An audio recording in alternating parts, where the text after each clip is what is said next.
Deməli, gəldik çatdıq A1-in 10-cu mövzusuna. Möhtəşəmsiz. Bura qədər gəldisə, möhtəşəmsiz. Məncə bundan sonra sizə heç kim saxlaya bilməz konkret şəkildə. Amma yenə də bir tərəfdən kimsə sizi, kimsə dediyim, içinizdəki başqa siz, gəl, bəlkə dayanasan, bəlkə bugün eləməyəsən, bəlkə oxumayasan falan deyə darta bilər. Heç pes eləmirsiniz. Axıra kimi davam eləyəcəyik. Bu dili öyrənəcəksiniz. Getdik. Deməli, bu mövzu yenə family mövzusudur, ailə mövzusudur. Ailə mövzusuna çox da qarışmaq istəmirəm, zarafat edirəm.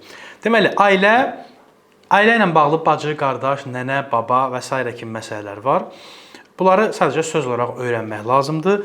Bu söz bazamızı inkişaf elətdirməliyik ki, A2-də ancaq cümlə strukturları öyrənəcəyik və cümlə strukturlarını bilib də söz bazamız zəif olması bizə problem yarada bilər.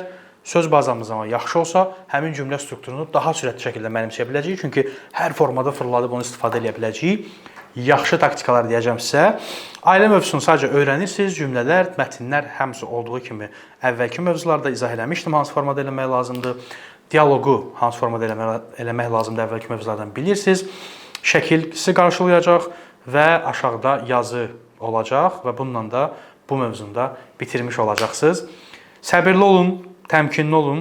Təmkinli sözünü bir dəfə də səhv istifadə eləmişəm. Düzgün istifadə eləyin.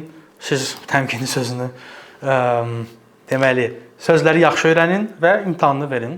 Növbəti mövzuda görüşək. Özünüzə yaxşı baxın. Hələlik.